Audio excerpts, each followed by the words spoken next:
have a couple last-second segments for the people out there, the no people watching. The first segment is going to be essentially who not to draft on your fantasy team this year. This is going to be an interesting segment. These are, again, people who you do not want on your team. And when I say do not want, this is more so of ADP. So you don't want to spend – it's not that this person's terrible or if you could get them 6 rounds later not to take them. It's more so where they're being drafted currently, you're going to want to stay away. So, Brandon, how about you lead us off real quick and give us who you would not want on your fantasy team at the current ADP? I'm not sure what kind of take this is. I think people might agree with this. I'm not entirely sure. But my first one is Todd Gurley. I like Todd Gurley, and this has nothing to do with his limp at all. I guess the limp didn't help. But Todd Gurley, he went from an offense that was geared for him really to an offense that isn't entirely, whereas he still could be beneficial, obviously. But the offensive line, they rank around the same too. So people say he ran behind a bad offensive line last year. Well, he's running behind essentially the same thing. I saw them ranked. I think the Rams were ranked number 26 and the Falcons were 27, something like that. So it's essentially as close as you can get. In my personal opinion, the one thing that will help is going to be the quarterback consistency. Yeah. I know this is a do not draft. I read that in even years, Matt Ryan has been, this is since 2010, in even years of 2010, 12, 14, he's been top 5 every year. But in odd years, he's never been top 5. I don't know if that's valid. All right, Alex Jones. I guess that. I read that on, I think, Reddit this morning. And I was like, huh. And I was going to fact check it, and I completely forgot. But it is an even year. Something you probably shouldn't have said. It's an even year. But fair enough. I just thought it was interesting. I'm going to have to check the fact check part. You just say that. Yeah, well, fair enough. Nobody will look it up. Yeah, true. Yeah. Never mind. It is 100% true. Everything you read on the Reddit is correct. Absolutely. But my big concern with him is last year he ranked number 15 and he was healthy, and his ADP is 15 now, and I don't think the situation's changing much. So I see him finishing, like, if he's healthy, finishing at around the same area as he did last time, and is being drafted as though he's going to stay healthy. And with his knee problems, I could see he's one of those guys where you're concerned about health-wise, and with those guys, I feel like they should be drafted a few picks behind their spot the year before. So if he ranked number 15, but you're concerned about his health, you should probably be drafted around to pick 20 just to make up for that, because there's that risk factor in it. But he is not. So he's a guy I'd want on my team. But if he not at the ADP where he's at ADP overall number 24, which is the 15th running back, and that was essentially where he ended last year. So I don't like him there. All right. I only have a couple here. My first one is going to be Jonathan Taylor on the Colts. According to the website I was using, he is the number 22 running back being drafted. I understand that at that position, he is more of a high upside play than anything.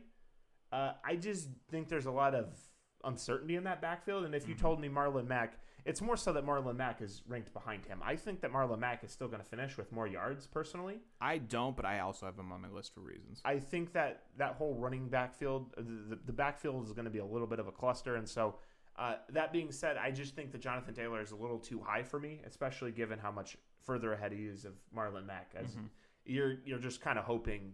And, again, I guess I get it if your running backs suck and you just need, like, a prayer. Just, I need something. Not for where he's getting drafted at, though. But, yeah, it seems a little expensive for a guy we don't even know if he's going to be the primary back at any point. Most people are hoping that ends up being the primary back. So, I know at 22 it's more of a high upside play, but a little too much for me. That he was another one I had on there as well. His ADP, as of the past couple of days, has been number 40 overall. And an early 4th round is a huge investment for a rookie who might not even win the starting job. I think he's better than him. But think of all the times, at least in the past couple of years, where there's been a good running back or a running back who had success the year prior and they bring in a rookie. I mean, I was all hyped up on Royce Freeman a couple of years ago. He was a 4th round pick. That blew up in my face. There's been I can't think of the other ones. There's been quite a few of them. Monty Ball. I mean, maybe that was a few years ago, but he was a top What about first round pick. Bishop Sankey?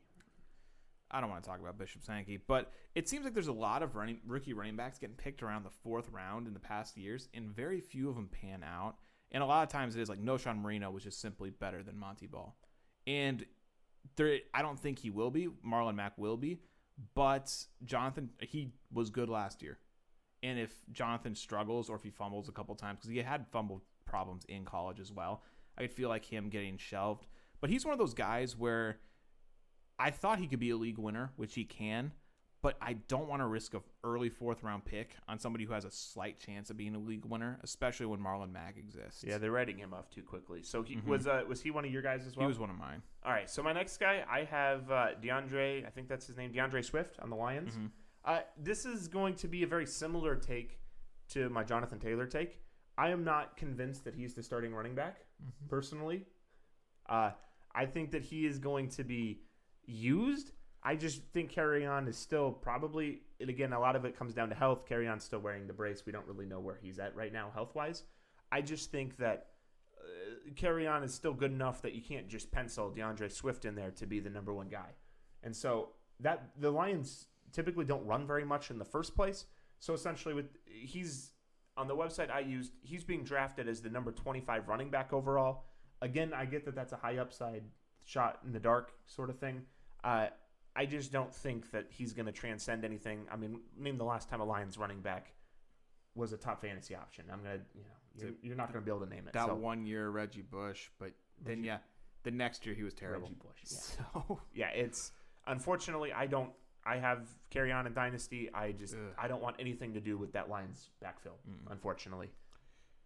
So I'll let you go ahead. Back to you. This will be my last one. Again, I was kind of talking a mess about him earlier today, and it's Dalvin Cook. I love Dalvin Cook. I think he's very, very good, and I think talent-wise, he's one of the very best. The problem with this is last season he finished as the number 6 running back overall, and this year he's finishing as the number 5, and he's moving up a spot when he's one of the most injury-prone backs in the league. So this worries me for a variety of reasons. Like I stated with Todd Gurley, if you're injury prone and you finish, like let's say at number 5, I would never draft you at pick number 5 ever because you're worried about the injury. However, he finished at number 6 and he somehow moved forward. So he moved forward and he's had injury concerns his whole career. I would have loved, so when we say we wouldn't draft him, I would love Dalvin Cook on my team. Absolutely. But not at pick number 6. Absolutely not. He's being picked behind Derrick Henry. I'd be much more confident in Derrick Henry. He's being picked in front of like Miles Sanders. I'd be more comfortable with Miles Sanders too. So there are plenty of guys out there to be much more comfortable with just because of health-wise and other reasons who are being drafted after him. So unless everybody reaches on those guys and he falls to me at around pick 10, in between 10 and 15, I would not take Dalvin Cook.